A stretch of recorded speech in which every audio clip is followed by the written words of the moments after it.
Hello students, today we will discuss about the cell organelles or cytoplasmic organelles या कोशिकांग अथवा कोशिका द्रव्य।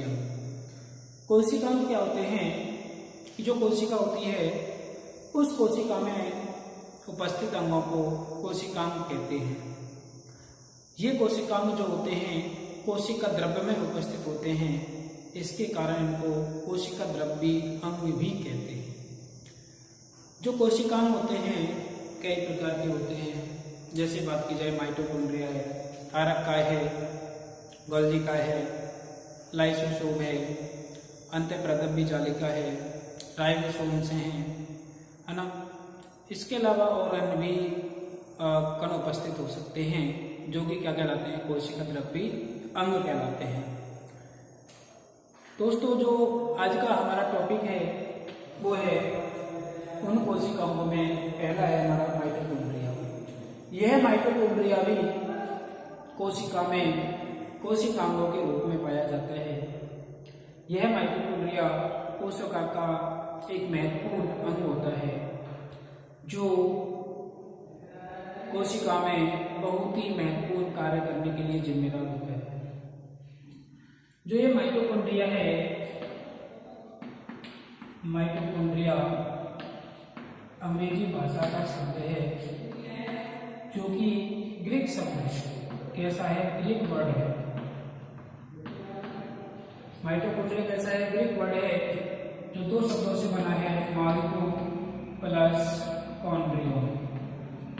माइटो plus कॉन्ड्रियो। माइटो का मतलब होता है, ठीक है, माइटो का मतलब क्या होता है? धागे समान।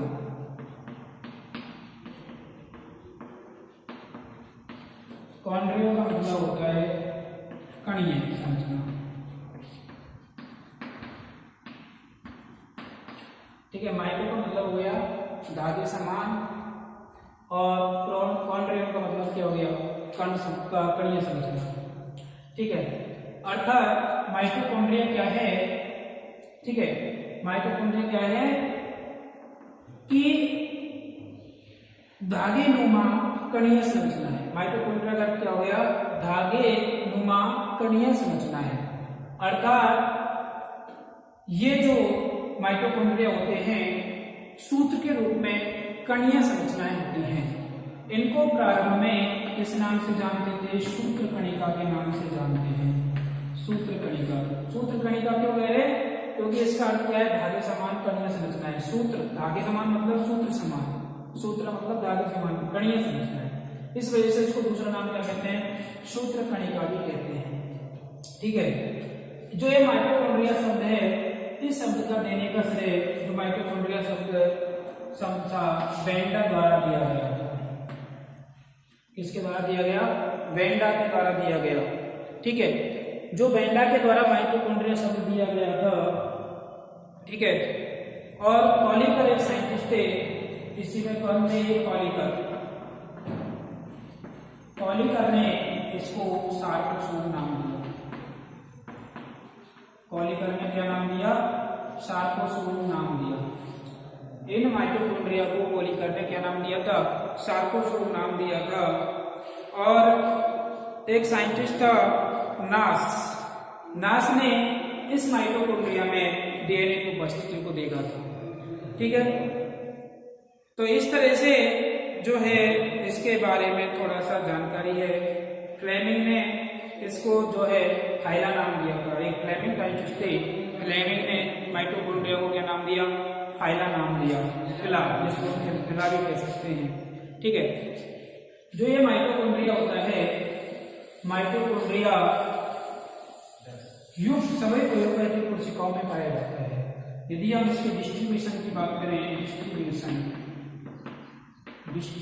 यानी वितरण, तो माइटोकॉन्ड्रिया जो होता है सभी यूकैरियोटिक कोशिकाओं में पाया जाता है। सभी यूकैरियोटिक कोशिकाओं में पाया जाता है, जबकि जो बैक्टीरियल सेल होती हैं, इनमें एब्सेंट होता है, नहीं पाया जाता है। इसका कारण है कि जो बैक्टीरियल सेल होती हैं, बैक्टीरियल सेल्स की प्लाज्मा लेमा जो होती है, प्लाज्मा झिल्ली होती है, उस प्लाज्मा झिल्ली पर पहले से ही रेस्पिरेटरी एंजाइम उपस्थित होते हैं, यानी श्वसन केंद्रक उपस्थित होते हैं, जिसके कारण ये जो माइटोकॉन्ड्रिया होते हैं उपस्थित होते हैं।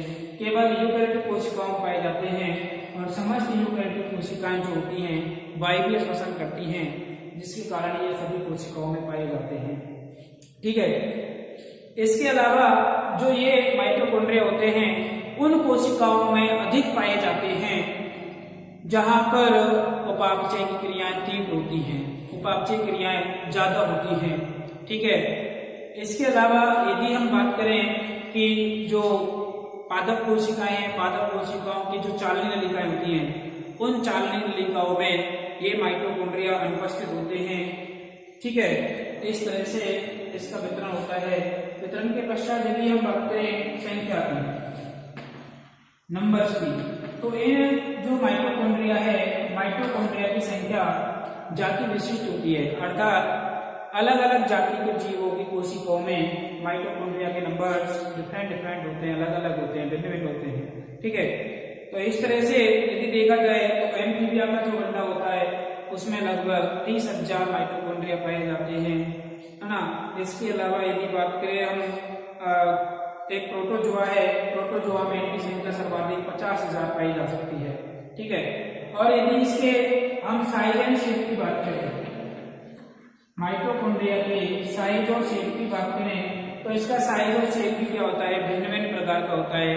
यह कण समान या शाखा समान, सलाखा समान, वृत्ताकार इत्यादि प्रकार का हो सकता है। और इनका जो आकार होता है जनरली 0.2 से 7 माइक्रोन तक हो सकता है। 0.2 माइक्रोन से 7 माइक्रोन तक हो सकता है। इनका आकार कितना हो सकता है, 0.2 माइक्रोन से 7 माइक्रोन तक हो सकता है। सबसे छोटे आमात के जो माइटोकॉन्ड्रिया होते हैं यीस्ट में पाए जाते हैं। जो यीस्ट होता है, यीस्ट में स्मॉलेस्ट माइटोकॉन्ड्रिया पाए जाते हैं, जिनका आकार 1 माइक्रोन का होता है, पॉइंट, है ना। इसके अलावा सबसे बड़े लंबे जो माइटोकॉन्ड्रिया होते हैं वो एम्फीबियन जंतुओं में राना पेपियंस में पाए जाते हैं। इसमें पाए जाते हैं राना में, यानी एम्फीबियन जंतु है राना, जिसमें ये सर्वाधिक लंबे होते हैं, तो 30 से 40 माइक्रोन के लंबे हो सकते हैं। ठीक है। इस तरह से इनका साइज एंड शेप पाया जाता है। अब इसकी बात करें हम माइटोकॉन्ड्रिया के अल्ट्रा स्ट्रक्चर की बात करें तो अल्ट्रा स्ट्रक्चर की संरचना देखते हैं किस तरह की होती है इसकी।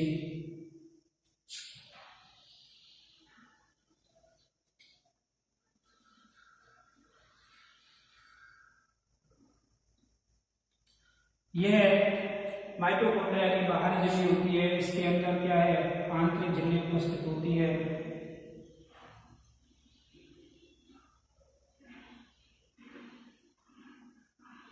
ये माइटोकॉन्ड्रिया की स्ट्रक्चर होती है, जिसमें सबसे बाहर की तरफ क्या है, एक्सटर्नल मेम्ब्रेन है, एक्सटर्नल मेम्ब्रेन। इसको हम सी साइड भी कह सकते हैं, सी साइड, क्योंकि एक्सटर्नल मेम्ब्रेन जो होती है किससे जुड़ी होती है, साइटोप्लाज्म से जुड़ी होती है। और ये इनर मेम्ब्रेन है, आंतरिक झिल्ली है, इनर मेम्ब्रेन।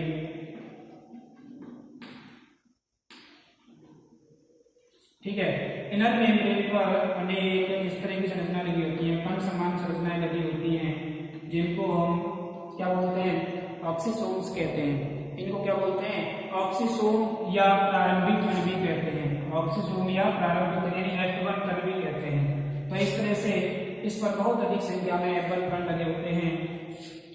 इस बाह्य झिल्ली और आंतरिक झिल्ली के मध्य, ये आंतरिक झिल्ली है, बाह्य झिल्ली है, इस आंतरिक झिल्ली के मध्य अवकाश पाया जाता है, खाली जगह पाई जाती है।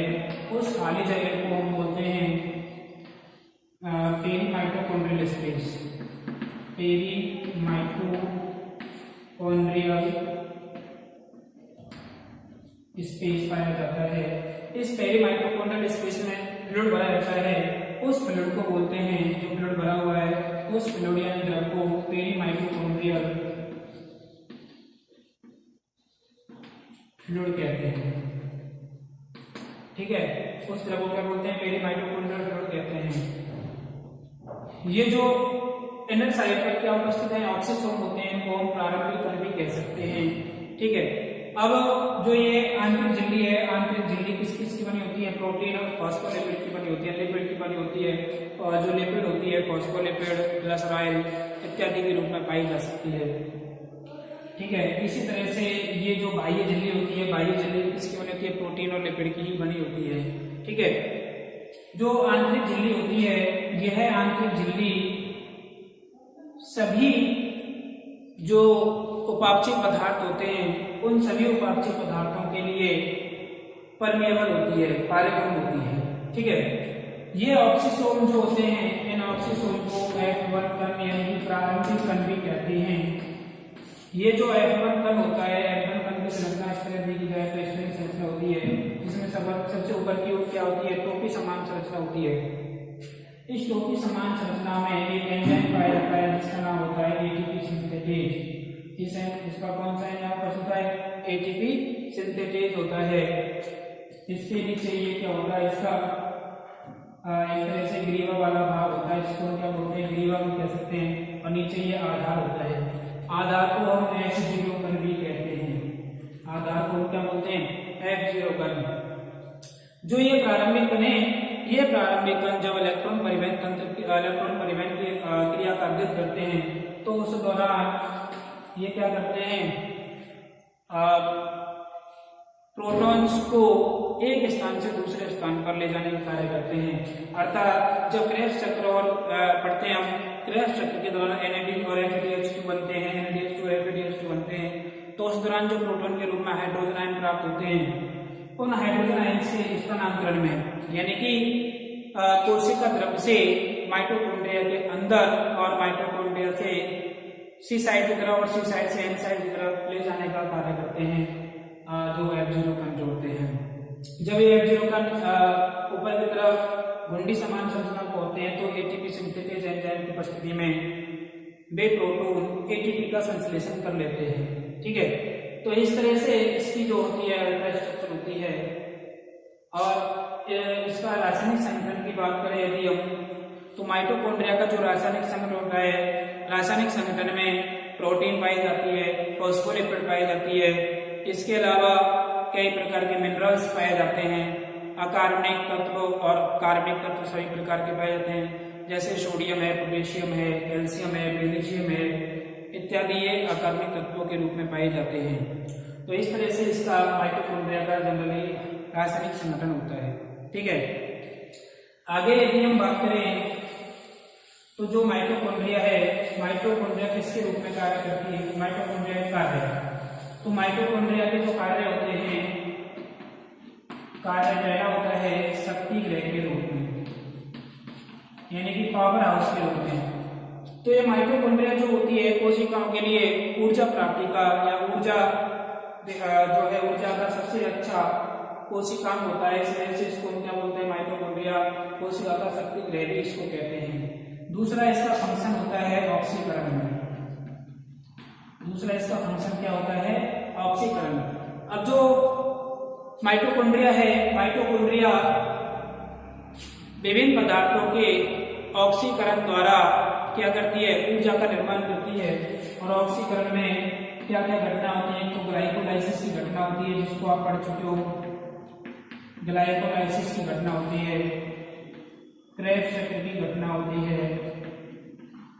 इसके अलावा तीसरा होता है इलेक्ट्रॉन परिवहन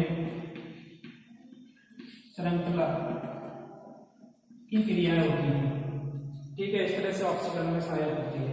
इस तरह से माइटोकॉन्ड्रिया के कार्य होते हैं। यदि हम इससे पहले हम किसकी बात कर रहे थे, F1 कण की बात कर रहे थे, तो जो F1 कण की झिल्ली होती है, इस F1 कण की झिल्ली पर 4 कॉम्प्लेक्स पाए जाते हैं। कितने पाए जाते हैं, 4 कॉम्प्लेक्स पाए जाते हैं। उन कॉम्प्लेक्सेस में देखिए कौन कौन से कॉम्प्लेक्स पाए जाते हैं। एक तो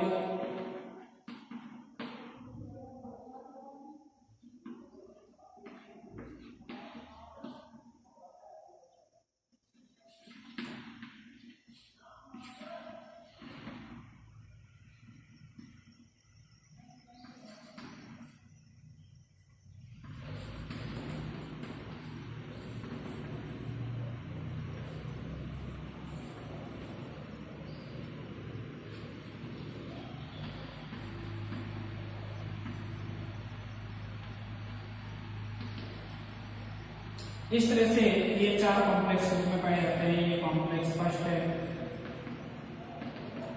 ये कॉम्प्लेक्स सेकंड है,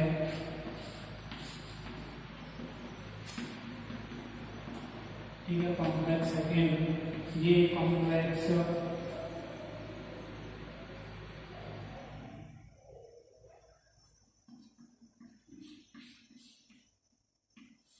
ये कॉम्प्लेक्स थर्ड है और ये कॉम्प्लेक्स फोर्थ। ठीक है, इस तरह से जो L1 होता है, L1 में 4 कॉम्प्लेक्स पाए जाते हैं। ये कॉम्प्लेक्सेज प्रोटॉन और इलेक्ट्रॉन के स्थानांतरण में सहायक होते हैं। जब इलेक्ट्रॉन परिवहन तंत्र पढ़ते हैं अपन, तो इलेक्ट्रॉन परिवहन तंत्र में ये चारों कॉम्प्लेक्स की उपस्थिति में ही ये एटीपी सिंथेसिस के द्वारा एटीपी का संश्लेषण करने में सहायक होते हैं।